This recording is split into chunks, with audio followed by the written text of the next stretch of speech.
June the 10th, 2019.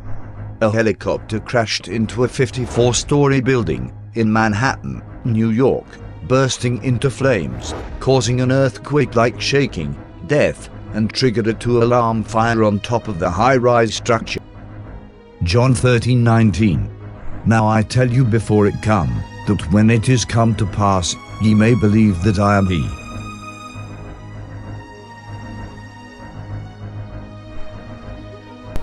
Revelation, March 9th, 2019. In a vision, a major fire is seen in New York area shortly.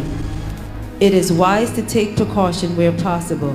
Mankind needs to repent of our sins and turn to Jesus Christ, God Almighty, for eternal salvation, the only one who can credibly reveal things to come. John 13:19.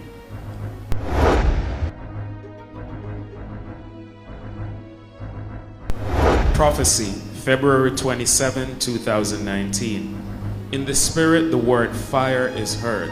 It will be in the Northeast USA shortly.